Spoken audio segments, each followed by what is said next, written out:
je suis devenu architecte sur un malentendu. Donc, je veux dire littéralement. J'ai quand même expliqué en concours d'entrée en école d'architecture que mon bâtiment préféré était la Sangria Familia. Pour rappel, la sangria est une boisson alcoolisée espagnole à base de vin rouge mélangée avec des fruits coupés, oranges, pommes, citron, du sucre et parfois un peu de liqueur ou de soda. Elle est généralement servie bien fraîche, surtout en été. La Sagrada Familia, Jérémy, quant à elle, est une basilique emblématique de Barcelone conçue par l'architecte Antoni Gaudí. Elle est célèbre pour son style unique mêlant gothique et art nouveau et pour être en construction depuis plus de 140 ans. C'est l'un des monuments les plus visités d'Espagne et les plus connus du monde entier, ce qui est donc différent de la Sangria Familia, qui n'existe pas.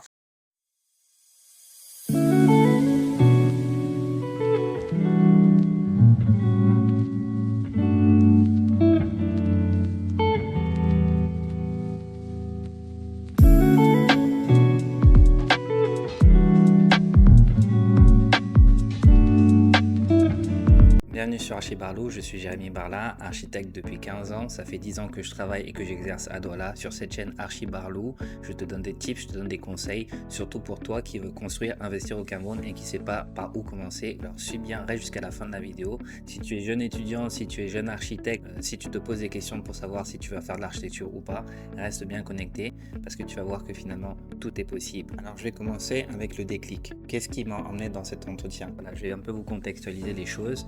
Voilà, il faut imaginer que j'ai 20 ans, je suis à Paris, ça fait déjà 2 ans que je suis étudiant à Paris, j'ai fait 2 années de droit qui se sont savoir donc que j'étais en pleine discussion avec mes parents pour savoir si oui je fais de l'architecture ou pas. Je vous le dis tout de suite, je ne voulais pas être architecte. Moi, mon truc et ma passion, c'était la bande dessinée. J'ai toujours voulu faire des bandes dessinées, du dessin animé et raconter des histoires, ça a toujours été ça mon rêve. Après, j'avais aussi l'ambition de devenir le nouveau Zidane, mais le marché me paraissait un peu plus fermé, donc voilà, je n'ai pas percé. J'étais en pleine réorientation, le mot est difficile à dire, et moi, tout ce que j'avais trouvé, c'était la communication visuelle. Il n'y avait pas un autre mot pour ça à l'époque, j'avais trouvé des écoles qui permettaient de faire des formations de communication visuelle. Pour mon père, c'était très abstrait. Mais tu vas sortir de là, tu vas devenir quoi? Communicant visuel. C'est pas comme aujourd'hui où tu as les nouveaux mots, les graphistes, les webmasters, voilà, non, il n'y avait pas ça. C'était communication visuelle parce que comme je vous ai dit, moi j'aime l'image, j'aime communiquer avec les mots, les images, etc. Et j'aime surtout raconter des histoires. Et c'est la seule formation que j'avais vue qui se rapprochait de ce que j'aimais. Ma mère est architecte, comme vous avez vu, on est associés aujourd'hui. On a même fait la même école. Et donc mon père m'a dit, mais pourquoi tu ne tentes pas le concours de l'école d'architecture comme ta maman, de ta maman, et comme ça au moins tu sortiras architecte. C'est un métier qui te permettra de tout faire. Quand il m'a dit ça, je me suis dit, ouais, c'est ça mon œil, ça me permettra de tout faire. Moi, j'ai pas envie de dessiner des maisons, moi, c'est pas, voilà, moi, je veux raconter des histoires, je veux travailler avec l'image, faire, voilà, etc. Et finalement, je me suis dit, je vais quand même aller faire ce concours-là, ce fameux 25 août. Mais avant ça, je suis donc parti 3 semaines en vacances à Barcelone. Quand vous rentrez en école d'architecture, vous devez donc passer un concours. Et dans ce concours, il y a plusieurs épreuves. Il y a des épreuves donc de culture générale, il y a des épreuves de dessin et ensuite il y a un entretien.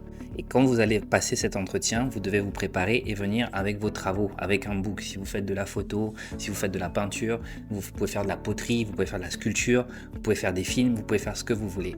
Et moi, mon truc, comme je vous l'ai dit, c'était la bande dessinée. Alors moi, j'étais fan de Dragon Ball Z. C'est ce que j'ai présenté au jury en me disant, de toute façon, ça va pas passer parce que je ne sais pas dessiner. Ils vont se dire que je suis nul. Et comme moi, je voulais faire de la communication visuelle, je me suis dit, bon, c'est une bande dessinée d'une centaine de pages que je dessine depuis que j'ai l'âge de 11 ans. Chaque jour, je complétais par une petite case, une page, etc. Et donc, c'était vraiment sur Dragon Ball Z pour ceux qui connaissent, sur les mangas, parce que moi, j'étais fan de manga. Autant vous dire, j'étais pas du tout fan d'architecture. Et voilà. Et je me suis dit, je vais leur montrer ça. Ils vont dire que je suis hors sujet. Ils me diront que je suis pas reçu. J'irai dire à mon père, bon, bah, tu vois, j'ai essayé, j'ai pas réussi. Maintenant, laisse-moi aller faire ma communication visuelle. Et c'est donc à ce moment-là que quand on fait donc l'entretien, j'ai passé la culture générale. Bon, je me suis quand même un peu comporté. Maintenant, vous commencez à connaître votre gars. Je suis pas aussi allé bégayer là-bas. Donc, la culture générale est passée. L'épreuve de dessin est passée. Il fallait dessiner une guitare qui était sur une chaise, etc. Donc, c'était aussi compliqué parce que je n'avais jamais pris de cours de dessin, mais j'avais toujours un peu dessiné comme je vous ai montré. Quand on est donc arrivé à le fameux entretien, j'étais donc interrogé par 2 profs qui étaient aussi architectes dans l'école, qui m'ont demandé quelles étaient mes références en architecture. Donc, non content d'avoir passé 3 semaines au soleil à Barcelone avec mes copains à ne quasiment rien faire et ne pas préparer cet entretien, je suis donc arrivé en me disant bon, je vais y aller sans stresser.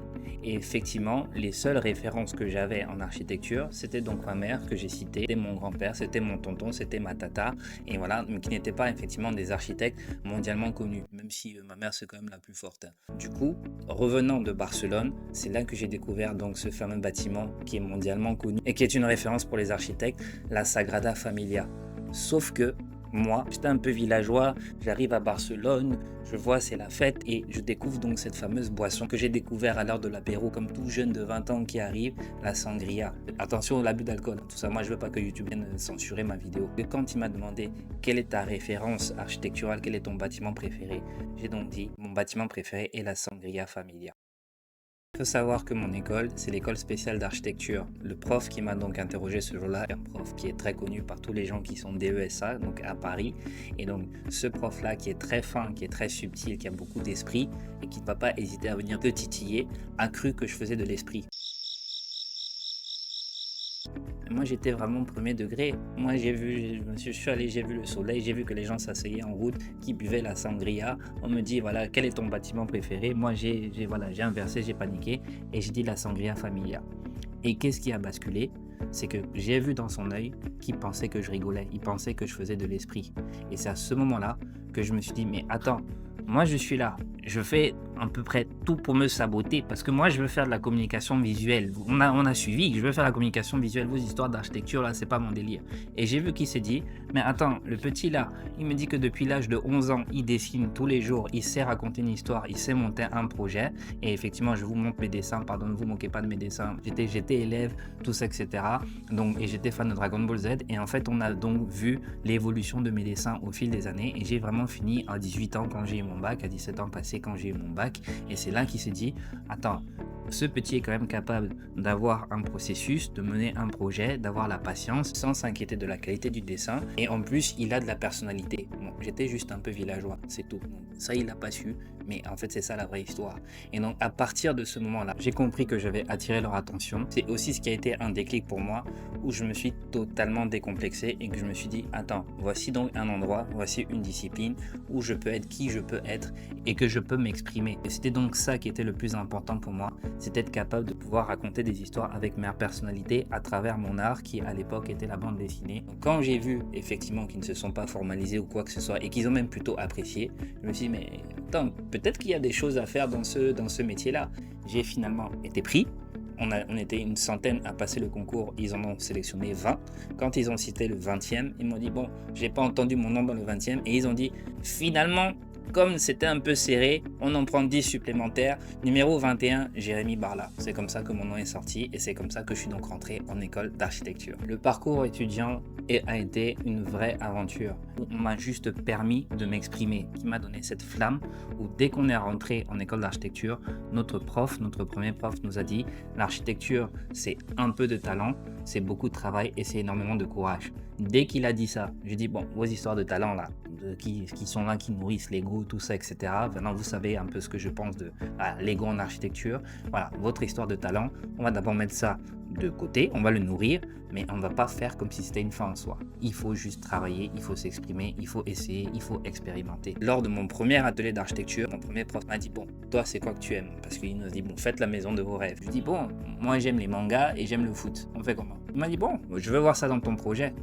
Et je me suis dit, ah, ok, mais il ne me dit pas, non, rentre dans le rang, tout ça, etc. Alors oui, l'architecture est normée. Donc je m'adresse là aux clients. Les gens, quand vous choisissez un architecte, où j'ai fait cette vidéo, qui vous aidera justement à trouver le bon architecte pour vous. Mais sachez donc qu'un architecte, effectivement, au-delà d'avoir de l'ego, que j'ai assez mentionné sur cette chaîne, c'est aussi quelqu'un qui a de la personnalité, qui vient aussi avec son background. Et que justement, un bon architecte, ce sera celui qui saura mettre ce background et cette personnalité au service de vos intérêts et de votre projet. Donc c'est vraiment ce juste milieu qui est important de trouver. Moi, je ne sais pas si je suis un bon architecte, hein, mais en tout cas, je pense que j'ai compris ça et je m'essaye à chaque fois de veiller à cet équilibre-là quand je rencontre un client ou quand je commence un projet. projet. Maintenant, si tu es étudiant ou si tu es jeune architecte, ne cherche pas à être parfait, cherche à être vrai, cherche à être authentique, travaille, persévère. Forcément, c'est en forgeant qu'on devient forgeron, mais il n'y a que comme ça de toute façon que tu progresseras. Et surtout, quand la vie professionnelle va bien te gifler, là, que tu vas courir après les clients qui ne payent pas haut, après les entreprises qui font n'importe quoi haut, quand ça va bien te gifler, rappelle-toi de ce qui t'a poussé à faire ce métier quand tu étais étudiant. Et si tu peux conserver cette âme d'enfant, cette fraîcheur que tu avais quand tu as commencé, je pense que c'est le plus important, parce qu'il n'y a rien de pire de faire ce métier en étant désabusé, en ayant perdu cette flamme-là. Donc voilà, donc ce malentendu m'a permis d'entrer dans un monde que je n'avais pas prévu, un monde qui m'a donné toutes les clés, tous les outils pour faire ce que je veux. Aujourd'hui, je peux faire de la bande dessinée, j'en ai fait une, je vous l'ai montré. Aujourd'hui, je peux faire de la vidéo, je peux faire de la photo. Alors je ne dis pas que je ferai des photos comme les photographes font les photos. Je dis pas que je vais être cinéaste, etc. Je peux faire de la sculpture, je peux faire de la poterie, je peux avoir ma propre chaîne, pouvoir m'exprimer, parce que même aussi là, il y a de la conception. Voilà, c'est un projet que vous mettez, machin, vous avez un storytelling, etc. Même là, je peux raconter des histoires, mais c'est grâce à toutes ces structures que l'architecture m'a apprise. Donc si tu es étudiant, j'ai envie que je partage plus de contenu un peu plus pédagogique pour savoir vraiment comment tu fais ce passage de la vie étudiante à la vie professionnelle, écris-moi en inbox, écris en commentaire, parce que vous voyez, vous là qui voyez, mais vous n'écrivez pas en commentaire. YouTube a besoin de voir ça pour dire que hey, la chaîne là chauffe, ok, je vais la pousser. Écrivez en commentaire, parce qu'il y aura beaucoup de choses qui sont prévues encore que dont je n'ai pas parlé. Je vais faire des ateliers, je vais faire des coachings, je vais faire des lives. Donc voilà. En tout cas, merci d'avoir suivi cette vidéo. Donc likez, partagez, suivez. Je vous dis à la semaine prochaine. Sur Archibarlou, on parle d'architecture, vous l'avez bien vu, en toute décontraction. Mais sérieusement, ciao.